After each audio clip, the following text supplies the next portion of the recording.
श्रीराम समर्थ. 19 सप्टेंबरचे प्रवचन. भगवंताचे होण्यानेच काळाच्या पलीकडे जाता येते.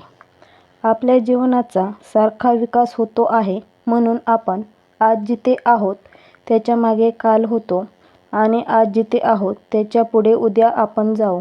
हे जरी खरे तरी आज आपण जे करायला पाहिजे ते न केले तर एखाद्या वेळी उद्या मागे जाण्याचा प्रसंग आल्यावर येईल. पुढचा जन्म हा आजच्या जन्मातूनच निर्माण होतो. तेव्हा आपण आज चांगले असलो तर अंते मती सागती या नियमाप्रमाणे पुढचा जन्म आपल्याला चांगलाच येईल. काळ मुख्यतः 3 प्रकारचा असतो: कालचा, आजचा आणि उद्याचा. जो काळ होऊन गेला तो काही केले तरी परत येणार नाही म्हणून त्याची काळजी करू नये. एखाद्याचे कोणी गेले तर आपण त्याला असे सांगतो की अरे एकदा गोष्ट होऊन गेली, आता काय त्याचे? आता दुःख न करणे हेच बरे. हे जे तुम्ही लोकांना सांगता तसे स्वतः वागण्याचा प्रयत्न करा. मागे होऊन गेल्याची विवेकाने विस्मृती पाडता येते. तसेच पुढे काय होणार हे माहीत नसल्यामुळे त्याची काळजी करू नये. आजचे आपले कर्तव्य आपण केल्यानंतर जे व्हायचे ते होणारच म्हणून स्वस्थ बसावे.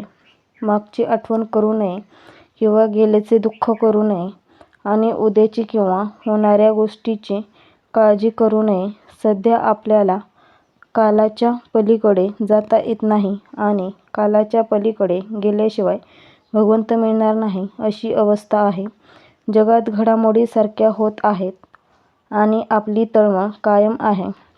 आपल्याला जी तळमळ लागते ती आपल्या अपुरेपणामुळे, अपूर्णतेमुळे लागते.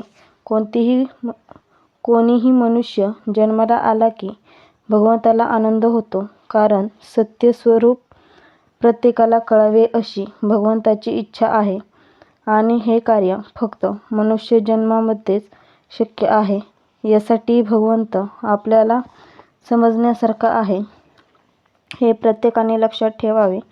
याकरिताच आपल्याला भाव, इच्छा, तळमळ आज मनातून उत्पन्न व्हायला पाहिजे. पुष्कळ चांगला स्वयंपाक केला आणि मीठ घालायचेच राहिले तर काय उपयोग? भाव जर दुजा ठेवला तर भजन चांगले झाले असे कसे म्हणावे? भक्तीचे 9 मार्ग सांगितले आहेत.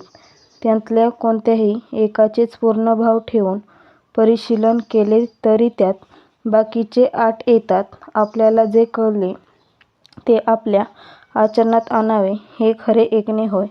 जो आपल्या रक्तामांसात मिसळतो आणि रोजच्या वागण्यात आणता येतो तोच खरा वेदांत होय. आणि आपल्या कर्तव्यामध्ये भगवंताचे स्मरण ठेवणे हेच सर्व वेदांताचे सार आहे. आजचा बोध: वेदांत हा रोजच्या आचरणात आणला पाहिजे.